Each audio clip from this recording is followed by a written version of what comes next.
পরিবারের সবাই আমার ঈদের শুভেচ্ছা। অন্যান্য সময়ের চাইতে আপনি প্রত্যাশা করেছিলেন যে এবারে অনেক ভালো থাকবে। তো আমাদের কাছে যাই মনে হোক না কেন, আপনি যে প্রত্যাশা করেছিলেন সেই প্রত্যাশা কি পূরণ হয়েছে? আমার কাছে আমার প্রত্যাশা এই পর্যন্ত পূরণ হয়েছে, এই জন্য আমি এইরকম কোনো বড় ধরনের কোনো রিপোর্ট আমি পাইনি। হ্যাঁ, রাস্তাঘাটে তো দুই একটা অ্যাক্সিডেন্ট হয়েছে, এটা তো আমি না করবো না, কিন্তু ওই ধরনের কোনো বড় ধরনের কোনো ঘটনা ঘটে দুই একটা ছোটখাটো চুরি আমি এইগুলি তো হচ্ছে, এটা না, বাট বড় ধরনের। এই জন্য আমি মোটামুটি ভাবে খুশি, যেমন আপনারাও খুশি, আমিও খুশি। মামলা মাথায় নিয়ে একজন সাবেক রাষ্ট্রপতি বিদেশে গেছেন, আবার ফিরে আসছেন, তার বিরুদ্ধে এখনো কোনো ব্যবস্থা নেওয়া হয়নি। এখন লোক শোনা আপনারা বলছেন যে অনেক মামলাগুলি আছে, যে কিছু কিছু মামলাগুলি ইনভেস্টিগেশন হয় নাই, ইনভেস্টিগেশন হওয়ার পরে যে দোষী হবে তার আইনের আওতায় নেওয়া হবে।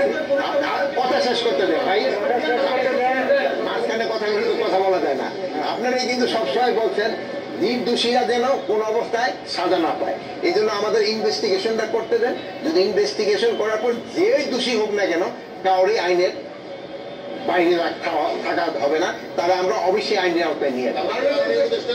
বিষয়টা এরকম যে ফৌজদারি মামলা যাদের বিরুদ্ধে আছে তাদের মধ্যে তদন্তে মোটামুটি প্রমাণিত না হলে তার বিরুদ্ধে ব্যবস্থা নেওয়া হবে। এটা তো আপনারই আমাকে রিকোয়েস্ট করছেন, আপনারই বলেন নেই ভাই, হাসতেছেন তো, বলেন আপনারাই বলছেন, আপনার কথাই তো আমি রাখতেছি যে তারা ওইভাবে প্রমাণিত না হলে তারা আমি কেন একটা নির্দোষ লোকের কেন আমি সাজা দেবো, একটা নির্দোষ লোকের আমি কেন সাজা দেবো?